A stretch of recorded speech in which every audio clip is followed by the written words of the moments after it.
میرے مرشد بہت بڑے آدمی تھے، میں نے بہت کچھ ان کے احوال دیکھے ہیں، اور ان کو میں نے بحیثیت مرید کے نہیں دیکھا بلکہ مغربی تعلیم یافتہ انسان کی نظر سے دیکھا۔ اس کے باوجود میں نے انہیں بہت بڑا پایا۔ تو اتنے بڑے صاحب علم ہونے کے باوجود مجھے یاد نہیں کہ انہوں نے کسی کو بیعت کیا ہو بما میرے۔ البتہ میرے معاملے میں ایک بات انہوں نے ضرور فرمائی کہ میاں ہمارے سلسلے میں نگاہوں سے بیعت کی جاتی ہے، ہاتھوں سے نہیں۔ تو مجھے ان سے 3 چیزیں عطا ہو گئی تھیں۔ شروع میں انہوں نے اپنی جیب مجھے عطا فرما دی اور پبلکلی اناؤنس کر دیا کہ آج سے میں نے اپنی جیب اسے دے دی۔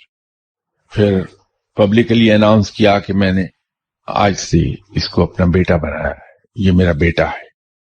اور آخر پر یہ اناؤنس کر دیا کہ میرے مرشد کے بھی ایک ہی خلیفہ تھے اور میرے بھی ایک ہی ہوں گے، اور وہ یہ ہے۔ لیکن ہاتھ میں ہاتھ لے کر بیعت میری بھی نہیں ہوئی، نہ میں نے ان سے کبھی کہا، مجھے ضرورت نہیں محسوس ہوئی۔ جب مجھے ہر چیز وہاں سے بغیر بیعت کیے مل رہی ہے تو میں پاگل ہوں اپنے آپ کو بیچ ڈالوں کسی کے ہاتھوں۔ خلافت تک مل گئی لیکن کبھی انہوں نے بیعت نہیں کیا مجھے۔ بس یہ ایک بار ضرور فرما دیا کہ میاں ہمارے سلسلے میں تو نگاہوں سے بیعت ہوتی ہے۔